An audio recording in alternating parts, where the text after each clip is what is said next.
Hello everyone welcome back to your own channel Scientia. ਜਿਵੇਂ ਕਿ ਤੁਸੀਂ ਜਾਣਦੇ ਹੋ ਆਪਾਂ ਆਪਣੇ ਚੈਨਲ ਤੇ ਸਾਇੰਸ ਦੀ ਪ੍ਰੀਪਰੇਸ਼ਨ ਕਰ ਰਹੇ ਹਾਂ ਕੰਪੀਟੀਟਿਵ ਐਗਜ਼ਾਮਸ ਦੇ ਲਈ। ਅਗਰ ਤੁਸੀਂ ਚੈਨਲ ਤੇ ਨਿਊ ਹੋ ਤਾਂ ਚੈਨਲ ਨੂੰ ਸਬਸਕ੍ਰਾਈਬ ਕਰ ਲਓ, ਬੈਲ ਆਈਕਨ ਨੂੰ ਪ੍ਰੈਸ ਕਰ ਲਓ ਸੋ ਦੈਟ ਤੁਹਾਨੂੰ ਡੇਲੀ ਦੀ ਅਪਡੇਟ ਮਿਲਦੀ ਰਹੇ। ਹਾਂਜੀ, ਅੱਜ ਆਪਾਂ ਕੈਮਿਸਟਰੀ ਦੀ ਸੀਰੀਜ਼ ਨੂੰ ਕੰਟੀਨਿਊ ਕਰਾਂਗੇ ਜੋ ਤੁਹਾਡੇ ਮਾਸਟਰ ਕੈਰੀਅਰ ਐਗਜ਼ਾਮ ਦੇ ਲਈ ਮੋਸਟ ਇੰਪੋਰਟੈਂਟ ਰਹੇਗੀ। ਸੋ ਪਲੀਜ਼ ਚੈਨਲ ਨੂੰ ਸ਼ੇਅਰ ਕਰਨਾ ਨਾ ਭੁੱਲਿਆ ਕਰੋ, ਆਪਣੇ ਫਰੈਂਡਸ ਦੇ ਨਾਲ ਸ਼ੇਅਰ ਕਰੋ ਸੋ ਦੈਟ ਉਹ ਵੀ ਇਸ ਦਾ ਬੈਨੀਫਿਟ ਉਠਾ ਸਕਣ, ਉਹਨਾਂ ਨੂੰ ਵੀ ਕੀ ਹੈ ਲੈਕਚਰਸ ਮਿਲ ਸਕਣ। ਠੀਕ ਹੈ ਜੀ, ਸਟਾਰਟ ਕਰਦੇ ਹਾਂ। ਸਭ ਤੋਂ ਪਹਿਲਾਂ ਗੱਲ ਕਰੀਏ, ਆਪਾਂ ਨੇ ਜੋ ਟੌਪਿਕ ਸਟਾਰਟ ਕੀਤਾ ਹੋਇਆ ਉਹ ਹੈ ਕੈਮੀਕਲ ਕਾਈਨੈਟਿਕਸ, ਜਿਸ ਦੇ ਫਸਟ 2 ਪਾਰਟ ਆਪਾਂ ਕੰਪਲੀਟ ਕਰ ਚੁੱਕੇ ਹਾਂ। ਅੱਜ ਕੱਲ੍ਹ ਕਰਾਂਗੇ ਪਾਰਟ 3 ਦੀ। ਦੇਖੋ, ਅਗਰ ਤੁਸੀਂ ਫਸਟ 2 ਪਾਰਟ ਨਹੀਂ ਦੇਖੇ ਤਾਂ ਪਹਿਲਾਂ ਫਸਟ 2 ਪਾਰਟ ਦੇਖ ਲਓ ਸੋ ਦੈਟ ਤੁਹਾਡੇ ਜੋ ਕਨਸੈਪਟਸ ਨੇ ਉਹ ਕਲੀਅਰ ਹੋ ਜਾਣ। ਹਾਂਜੀ, ਹੁਣ ਆਪਾਂ ਗੱਲ ਕਰਦੇ ਹਾਂ ਨੈਕਸਟ ਇਹ ਟੌਪਿਕ ਸਟਾਰਟ ਕਰਦੇ ਹਾਂ। ਸਭ ਤੋਂ ਪਹਿਲਾਂ ਦੇਖੋ, ਲਾਸਟ ਮੈंने ਤੁਹਾਨੂੰ ਇੱਕ ਕੁਐਸਚਨ ਪੁੱਛਿਆ ਸੀ ਕਿ ਤੁਸੀਂ ਦੱਸਣਾ ਰੇਟ ਰਿਐਕਸ਼ਨ ਦਾ ਆਰਡਰ ਦੱਸਣਾ ਕਿ ਜੋ ਇਹ ਰਿਐਕਸ਼ਨ ਹੈ ਕਿਸ ਆਰਡਰ ਦੀ ਬਣੇਗੀ, ਮੀਨਸ ਇਸ ਦਾ ਆਰਡਰ ਕਿੰਨਾ, ਜਿਸ ਦੇ ਵਿੱਚ ਮੈਂ ਤੁਹਾਨੂੰ ਕੀ ਕਿਹਾ ਸੀ ਡੀਕੰਪੋਜੀਸ਼ਨ ਕਰਵਾਉਣੀ ਹੈ ਤੁਸੀਂ। ਰਿਐਕਸ਼ਨ ਆਫ ਆਰਡਰ ਕਿਸ ਦੀ ਡੀਕੰਪੋਜੀਸ਼ਨ ਆਫ SO2Cl2। ਦੇਖੋ, ਇਸ ਦੇ ਵਿੱਚ ਕੀ ਹੋਣਾ ਸੀ, ਇਹ ਡਾਊਟ ਵੀ ਆਇਆ ਸੀਗਾ ਲਾਸਟ ਕਲਾਸ ਦੇ ਵਿੱਚ। ਦੇਖੋ, SO2Cl2 ਨੂੰ ਜਦੋਂ ਆਪਾਂ ਕੀ ਹੈ ਰਿਐਕਟੈਂਟ ਟੂ ਪ੍ਰੋਡਕਟ ਬਣਾਵਾਂਗੇ ਕੀ ਬਣ ਜਾਏਗਾ, SO2 sulphur dioxide plus chlorine. ਇਸ ਤਰ੍ਹਾਂ ਨਾਲ ਬਣ ਜਾਏਗੀ ਰਿਐਕਸ਼ਨ। ਰੇਟ ਲਾ ਇਕੁਏਸ਼ਨ ਕਿਸ ਤਰ੍ਹਾਂ ਲਿਖਦੇ ਹਾਂ ਆਪਾਂ, ਰੇਟ ਲਾ ਇਕੁਏਸ਼ਨ ਕਿਸ ਤਰ੍ਹਾਂ ਲਿਖਦੇ ਹਾਂ, ਰੇਟ ਇਜ਼ ਇਕੁਅਲ ਟੂ, ਹਾਂਜੀ just a second, rate is equal to k ਨਾਲ ਕੀ ਆ ਜਾਏਗਾ ਜੋ ਆਪਣੇ ਕੋਲ ਰਿਐਕਟੈਂਟ ਹੈ ਉਹ ਆ ਜਾਏਗਾ। ਠੀਕ ਹੈ ਜੀ, ਹੁਣ ਇੱਥੇ ਜੋ ਰਿਐਕਟੈਂਟ ਦੀ ਪਾਵਰ ਹੈ ਉਹ ਕਿੰਨੀ ਆਪਣੇ ਕੋਲ 1 ਹੈ, ਰਿਐਕਟੈਂਟ ਦੀ ਪਾਵਰ ਕਿੰਨੀ ਆਪਣੇ ਕੋਲ 1। ਤਾਂ ਇਹ ਜੋ ਰਿਐਕਸ਼ਨ ਹੈ ਇਹ ਕਿਸ ਦੀ ਆਰਡਰ ਦੀ ਹੋਗੀ, ਫਸਟ ਆਰਡਰ ਰਿਐਕਸ਼ਨ ਹੋਗੀ। ਕਿਸ ਆਰਡਰ ਦੀ ਰਿਐਕਸ਼ਨ ਹੋਗੀ ਆਪਣੇ ਕੋਲ, ਫਸਟ ਆਰਡਰ ਰਿਐਕਸ਼ਨ। ਜਸਟ ਇੰਨਾ ਕੁ ਹੀ ਮੈंने ਕੁਐਸਚਨ ਪੁੱਛਿਆ ਸੀ ਕਿ ਕਿਸ ਆਰਡਰ ਦੀ ਰਿਐਕਸ਼ਨ ਹੋਏਗੀ, ਤੁਸੀਂ ਇਸ ਨੂੰ ਕੀ ਹੈ ਡੀਕੰਪੋਜੀਸ਼ਨ ਰਿਐਕਸ਼ਨ ਕਰਵਾਉਣੀ ਸੀ ਇਸ ਦੀ, ਈਜ਼ਲੀ ਹੋ ਜਾਏਗਾ। तो जो नैक्सट मैंने 2 क्वेश्चन पूछे सी, सैकेंड क्वेश्चन सब दा राइट सी, उसका 0 ऑर्डर सी। जो अपने को अगर आप गल करिए नहीं सॉरी आई थिंक मैंने सैकेंड इनवर्स पूछा सी, सैकेंड इनवर्स फस्ट ऑर्डर दी है मेरे हुण क्वेश्चन ध्यान च नहीं। एंड जो सैकेंड ऑर्डर है इसकी अपने को की यूनिट होंगी, अपने को लीटर पर मोल पर सैकेंड। क्लीयर, मैंने दोनों लिखती, जो भी आंसर होया तुसी मैच कर लियो, जो भी क्वेश्चन होया उस अकॉर्डिंग आंसर चैक कर लियो। अगर सैकेंड ऑर्डर पूछे तो ए यूनिट दा सीगा, अगर अपने को फस्ट ऑर्डर की यूनिट देखनी है तो सैकेंड इनवर्स है। क्लीयर, नैक्सट अज का जो अपना टॉपिक है, अज आप गल करांगे मॉलिकुलैरिटी, मॉलिक्यूलैरिटी ऑफ अ रिएक्शन। किसी भी रिएक्शन की मॉलिकुलैरिटी की होंदी है, देखो नेम तो ही क्लीयर है। इस दे विच की है आपां की देखांगे, number of atoms, number of atoms, ions या फिर मॉलिक्यूल्स और मॉलिक्यूल्स जो कि होंदे कोलाइड होंदे, that must collide, that must collide with one another, एक दूजे नाल, with one another।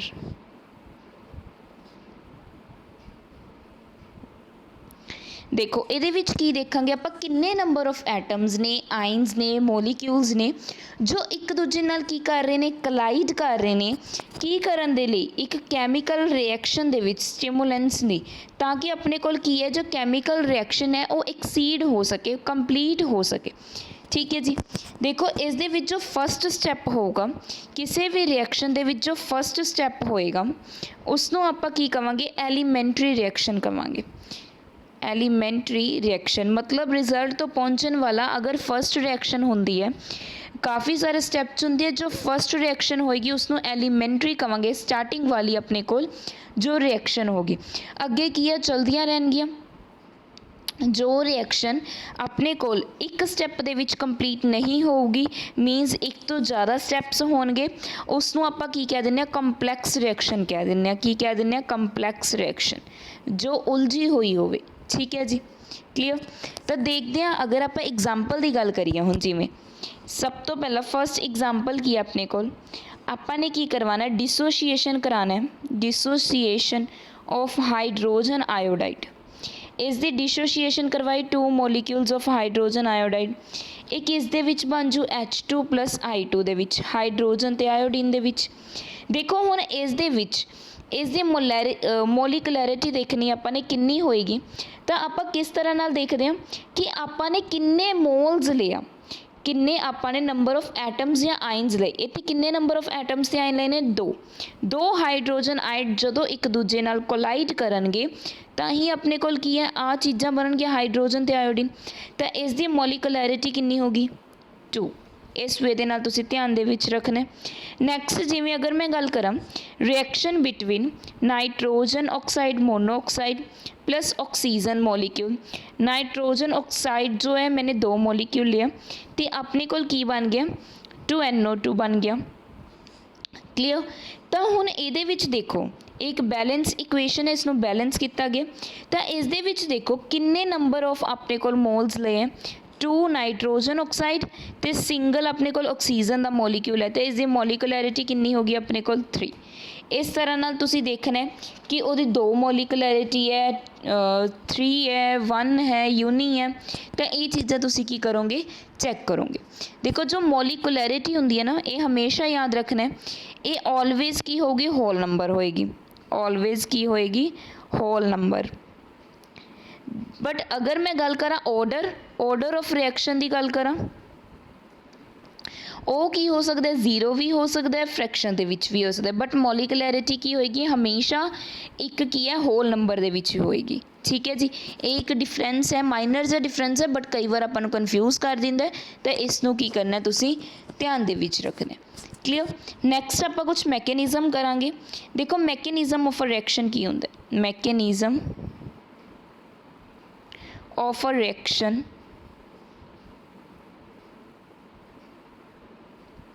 देखो इसका की मतलब है, कहते अ सीरीज़ ऑफ स्टैप्स रिएक्शन। जदों आपां की है स्टैप्स दे विच कोई रिएक्शन करते हैं, स्टैप्स दे विच की करते हैं रिएक्शन नूं करते हैं, जो की होंदी है एंड ते अपने कोल किस तक पहुँचते हैं, आपां स्टैप्स दे विच चल के आपां कित्थे पहुँचते हैं, एक ओवरऑल रिएक्शन दे विच पहुँचते हैं। मीनस एंड रिजल्ट ते पहुँचण दे लई आपां नूं काफ़ी सारे स्टैप्स परफॉर्म करने पैंदे है, तो उसनूं आपां की कह दिंदे हैं मैकेनिज्म ऑफ द रिएक्शन। की कह दिंदे हैं मैकेनिज्म ऑफ द रिएक्शन। जो अपने कोल स्लोएस्ट स्टैप होएगा, जो अपने कोल स्लोएस्ट स्टैप होएगा उसनों आपां की कह दिंदे हैं रेट डिटरमिनिंग स्टैप। की कह दिंदे हैं रेट डिटरमिनिंग स्टैप।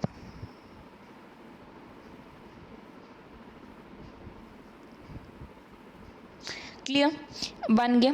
हुण इहदियां कुछ एग्जाम्पल्स देखते हैं सो दैट तुहानूं क्लीयर हो जाए कंसैप्ट्स। सब तो पहला अगर इसनों एग्जाम्पल नाल समझिए, फर्स्ट की है आपां डाई नाइट्रोजन पेंटाऑक्साइड लवांगे।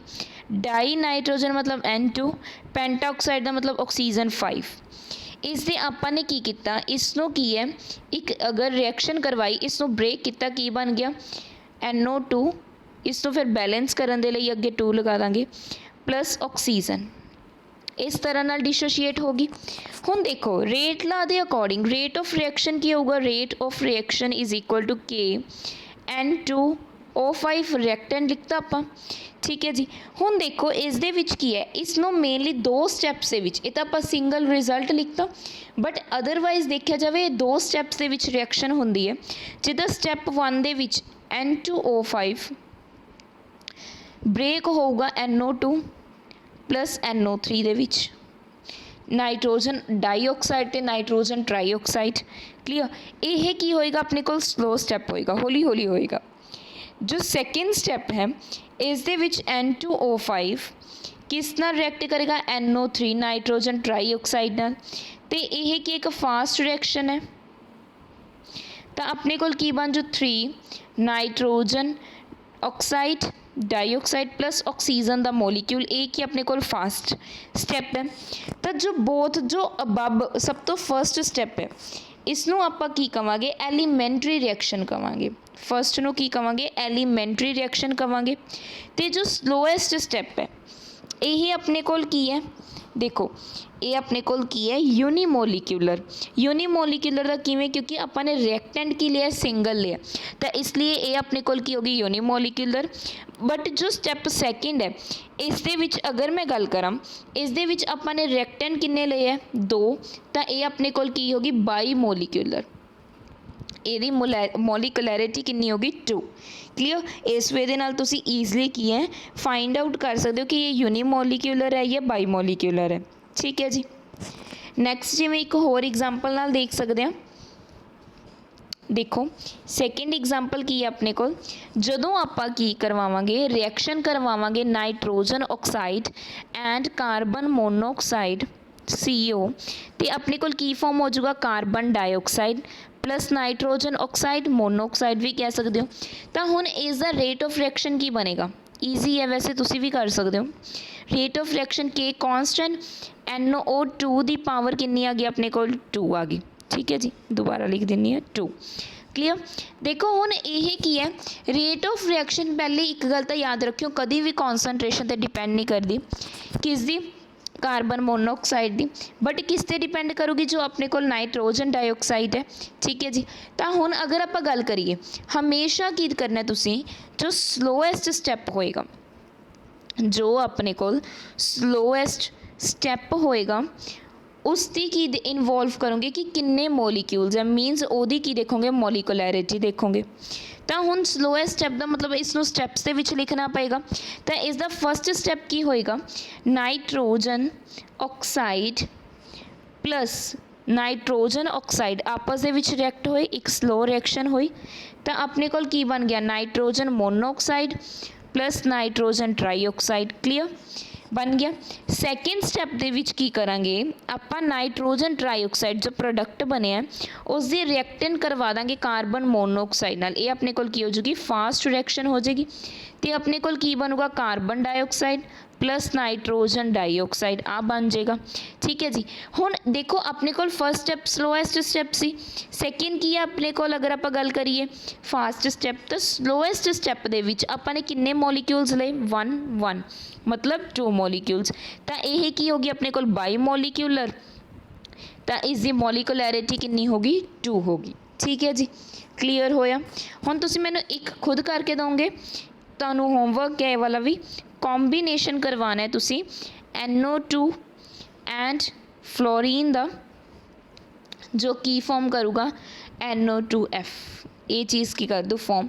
तो इस दे विच मैनू दसना जो स्लोएस्ट स्टैप होएगा उसकी मॉलिकुलैरिटी कितनी है, ये तुसी की है मैनू होमवर्क दे विच दसोगे। आई होप क्लीयर हो चुके हैं। नैक्सट आप नैक्सट टॉपिक करते हैं। देखो नैक्सट की अपने को अगर गल की जाए, हाँ जी नैक्सट गल करांगे आप इंटीग्रेटेड रेट इक्वेशनस दी। इंटीग्रेटेड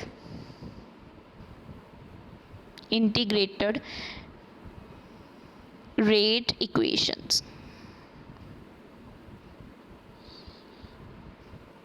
सब तो पहला अगर मैं गल करा, देखो आपने पहला जनरल जो रिएक्शन नाल डिस्कस कर रखे है कि अपने को आप कोई रिएक्शन लिख लेने सिंपली, पहला मतलब सिंपल वे दे जनरल रिएक्शन मैं लिखती।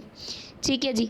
हुण अगर मैं इसका की लिखना हो रेट लिखना हो, रेट लिखना हो तो वह किस दे इक्वल होंदा dR/dt रिएक्टेंट टाइम नैगेटिव होंदा, तो की बन जो के ए दी पावर स्मॉल ए बी दी पावर स्मॉल बी, इस तरह ना।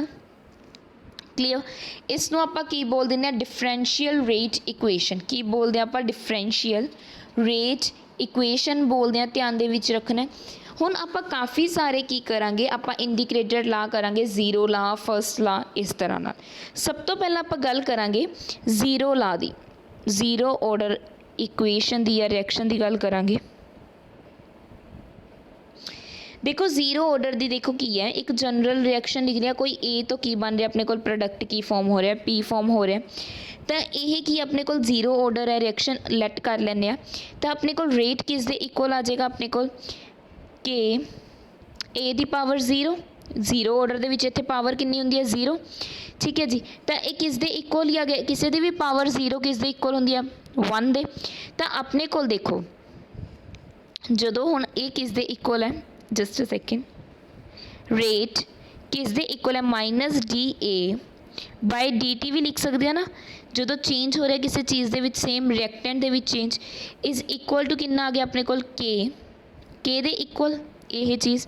देखो इसनों मैं एवें भी लिख सकती हाँ, अगे इसनों मैं एवें भी लिख सकती हाँ। आई होप स्टैप क्लीयर हो चुके हैं, क्योंकि मैंने लिखवाया सी ना जो आप रेट ला लिखते हैं हुणे लिखवाया, देखो वो किस दे इक्वल होंगे के ए दी पावर ए बी दी पावर बी। तो सिमिलरली मैंने किस दे इक्वल होंगे ये जो अपने को की होंगे रिएक्टेंट होंगे D R by D T negative दे विच हुणे लिखवाया सी, सेम मैंने इस तरह इधर किया अपने को बन गया। हुण इस दी मैं की कर देनी इंटीग्रेशन कर देनी दोनों साइड, जदों मैं इंटीग्रेट करूँगी बोथ साइड, सॉरी इंटीग्रेट करूँगी बोथ साइड, तो अपने को इस साइड की बन गया ए, देखो ये डी टी उधर चला जाएगा की बन जाए तो के डी टी नैगेटिव दे विच, तो इधर जो इंटीग्रेट करांगे की बन जाऊ माइनस के टी प्लस आप कोई ना कोई कॉन्सटेंट लगाने, आई मैं की लगाता कॉन्सटेंट। हुण अगर अपने को टाइम की अपने को जीरो है, टाइम की ले लिया आप जीरो, तो अपने को ए किस दे इक्वल आ जाएगा, टी पुट की जीरो माइनस के इंटू जीरो प्लस आई कॉन्सटेंट ही आ गया, तो अपने को ए किस दे इक्वल आ गया आई दे इक्वल आ गया, ठीक है जी। तो इसनों आप की लिख सकते हैं, ए तो अपने को एक टर्म चल रही है, तो इसनों आप की लिख सकते हैं ए नॉट लिख सकते हैं, मतलब ए किस दे इक्वल हो गया ए नॉट दे। इसनों जस्ट अपनी कन्फ्यूजन ना हो इसलिए मैं की लिखता इत्थे ए नॉट लिखता, ठीक है जी। A is equal to A naught है, सेम है ये चीज़, बट मैंने जस्ट भी कन्फ्यूजन ना हो इसलिए ए नोट ले लिया। तो हुण आप वैल्यूज़ नूं अगर देखिए तो इसका मतलब की होया, वैल्यूज़ नूं देखिए इक्वेशन फस्ट दे विच सबसीट्यूट करिए। फस्ट इक्वेशन आप किस नूं लै लैंदे आ, जस्ट अ सेकेंड, हाँ जी इसनों आप की लै लैंदे आ फस्ट इक्वेशन लै लैंदे आ, इस दे विच आई दी वैल्यू की कर देंगे पुट कर देंगे। तो देखो जो मैं आई दी वैल्यू ए नोट पुट करूँगी तो अपने को की बन जूगा ए इज़ इक्वल टू के टी माइनस के टी प्लस ए नोट बन गया। तो ये तो के दी वैल्यू निकालनी होवे तो किस तरह नाल जो 1/t ए नोट माइनस ए, ये अपने को किस दी वैल्यू होगी के दी। तो यह जो रेट कॉन्सटेंट आया के, ये किस लिए आया अपने को जीरो ऑर्डर रिएक्शन के लिए। ये चीज़ की करनी है तुसी ध्यान दे विच रखनी है कि ये किस नूं फॉलो कर रहे हैं जीरो ऑर्डर के लिए, ठीक है जी। हुण अगर मैं गल करा देखो जीरो ऑर्डर लिए आई होप क्लीयर हो चुके तुहानूं। तो यूनिट की होंदियां ने जीरो ऑर्डर के लिए मोल पर लीटर पर सैकेंड, ये भी ध्यान दे विच रखना है। नैक्सट आप गल करांगे जीरो ऑर्डर दे विच, देखो अगर रिएक्शन की हो रही है जीरो ऑर्डर दे विच तो उसकी आप की गल करांगे इक्वेशन है जो वो की बनाएगी स्ट्रेट लाइन की इक्वेशन बनेगी। जदों आप ग्राफ बनावांगे, अगर ग्राफ के विच देखा जाए किस दे विचकार ए वर्सिस टी दे विचकार, ए वर्सिस टी दे विचकार जो आप ग्राफ बनावांगे तो की बनूगी अपने को स्ट्रेट लाइन बनूगी, ठीक है जी। किस तरह नाल आप देख लैंदे आ, जदों आप ग्राफ बनाया concentration A and T they between, तो अपने को इस तरह नाल की बन जू ग्राफ जो इसकी स्लोप की है लाइन दी माइनस के की है इसकी स्लोप है, ठीक है जी। ये चीज़ ध्यान दे विच रखना है। नैक्सट अगर मैं रेट ते concentrate they which carbon graph बनानी है, rate मीनस concentration and concentration they between graph बनानी है तो वह किस तरह नाल आएगी, इस तरह नाल। इसका मतलब कि जो वैल्यू है अपने को की चल रही है कांस्टेंट चल रही है, अपने को की वैल्यू चल रही है कांस्टेंट वैल्यू चल रही है, ठीक है जी। आई होप तुहानूं जीरो ऑर्डर की है जो इंटीग्रेटेड इक्वेशन है वो की हो चुकी है, क्लीयर हो चुकी है। क्योंकि कई बार ना डायरैक्ट की पूछ लेंदे है, इक्वेशन पूछ लेंदे है, तो इसलिए तुहानूं इक्वेशन पता होनी ज़रूरी है एंड ग्राफ तो मोस्ट इंपॉर्टेंट है। ਅੱਜ ਦੇ ਲਈ ਇੰਨਾ ਹੀ। ਨੈਕਸਟ ਆਪਾਂ ਗੱਲ ਕਰਾਂਗੇ ਫਸਟ ਆਰਡਰ ਰਿਐਕਸ਼ਨ ਦੀ, ਜੋ ਨੈਕਸਟ ਕਲਾਸ ਲੱਗੇਗੀ। ਤੇ ਅੱਜ ਦਾ ਜੋ ਮੈਂ ਕੁਐਸਚਨ ਪੁੱਛਿਆ ਤੁਹਾਨੂੰ ਹੋਮਵਰਕ ਦੇ ਵਿੱਚ, ਉਸ ਦਾ ਆਨਸਰ ਦੇਣਾ ਨਾ ਭੁੱਲ ਲਿਓ। ਵੀਡੀਓ ਨੂੰ ਲਾਈਕ ਕਰਿਆ ਕਰੋ, ਸ਼ੇਅਰ ਕਰਿਆ ਕਰੋ ਜਿੰਨਾ ਹੋ ਸਕੇ ਆਪਣੇ ਫਰੈਂਡਸ ਦੇ ਨਾਲ। ਟੈਲੀਗ੍ਰਾਮ ਗਰੁੱਪ ਨੂੰ ਵੀ ਜੁਆਇਨ ਕਰ ਲਿਓ ਅਗਰ ਹਜੇ ਤੱਕ ਨਹੀਂ ਕੀਤਾ। Thank you so much. Please share ਕਰ ਦਿਆ ਕਰੋ, ਅਤੇ ਮੈਨੂੰ ਵੀ ਮੋਟੀਵੇਸ਼ਨ ਮਿਲਦੀ ਹੈ ਜਦੋਂ ਸਬਸਕ੍ਰਾਈਬਰਸ ਵੱਧਦੇ ਹੈ ਜਾਂ ਤੁਸੀਂ ਕਮੈਂਟ ਕਰਦੇ ਹੋ, ਫੀਡਬੈਕ ਦਿੰਦੇ ਹੋ, ਵਧੀਆ ਲੱਗਦਾ, ਤਾਂ ਪਲੀਜ਼ ਕਰਿਆ ਕਰੋ। Thank you.